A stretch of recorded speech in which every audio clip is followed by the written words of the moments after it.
شیخ شمشو عالدین صواب رحمۃ اللہ علیہ جو خادم ہے حرم نبی صلی اللہ علیہ وسلم کے راسی تھے کہ کہتے ہیں کہ میرے ایک مخلص رفیق تھے جو امیر مدینہ کے یہاں بہت کثرت سے آتے جاتے تھے، اور مجھے بھی جس قسم کے کام پیش آتے انہی کو ذریعہ سے امیر تک پہنچاتا تھا۔ ایک دن وہ رفیق میرے پاس آئے اور کہنے لگے کہ آج برا سخت حادث پیش آ گیا۔ میں نے کہا کہ کیا ہوا؟ کہنے لگے کہ حلب کے رہنے والوں کی ایک جماعت میرے کے پاس آئی، امیر کے پاس آئی ہے، اور بہت سا مال رشوت کا امیر کو اس لیے دیا کہ وہ حضرت شکیر رضی اللہ عنہ آزمائن کے مباح کی اقبام کو یہاں سے لے جانے کے پر مردود دے۔ امیر نے اس کو قبول کر لیا ہے۔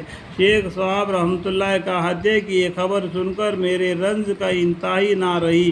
میں انتہائی فکر میں تھا کہ میرا قافلہ مجھے بلانے آ گیا۔ میں وہاں گیا۔ میرے امیر نے مجھ سے کہا کہ آج رات کو کچھ لوگ مسجد میں آئیں گے، تم ان سے تعارض نہ کرنا، اور وہ جو کچھ کرے ان کو کرنے دینا، تم کسی بات میں دخل نہ دینا۔ میں بہت اچھا کہہ کر چلا آیا، مگر سارا دن حجرہ شریف کے پیچھے بیٹھے روتے ہوئے گزر گیا۔ ایک منٹ کو آنسو نہ تھمتا تھا اور کسی کو خبر نہ تھی کہ مجھ پر کیا گزر رہی ہے۔ آخر عشاء کے نماز سے فارغ پر جب سب آدمی چلے گئے اور ہم نے کوڑا وغیرہ بند کر لی تو بابو السلام سے کہ یہ دروازہ میرا کے گھر کے قریب تھا۔ لوگوں نے دروازہ کھلوا کر اندر آنا شروع کیا۔ میں ان کو ایک ایک کر کے چپ کے گن رہا تھا۔ 40 آدمی اندر داخل ہوئے، ان کے ساتھ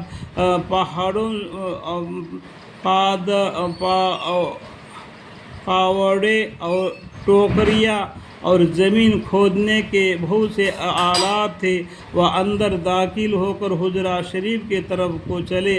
خدا کی قسم منبر تک بھی نہ پہنچے تھے کہ ایک دم ان کے سارے ساز و سامان کے زمین نگل گئی اور نشان تک بھی پیدا نہ ہوا۔ امیر نے بہت دیر تک ان کا انتظار کر کے مجھے بلا کر پوچھا کہ صواب وہ لوگ بھی ابھی تک تمہارے یہاں نہیں پہنچے؟ میں نے کہا کہ ہاں آئے تھے اور یہ قصہ ان کے ساتھ گزرا۔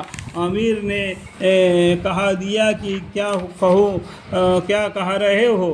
میں نے کہا کہ بالکل ایسا ہی ہوا۔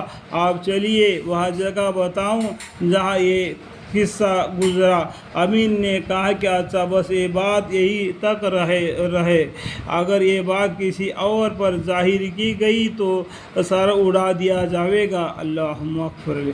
حق تعالی شانو اپنے لطف و اکرام سے وہاں کے آداب کی بیجا آوری کی توفیق عطا فرمائے اور محض اپنے لطف و کرم سے بے ادبی کی وبال سے محفوظ فرمائے۔ آمین۔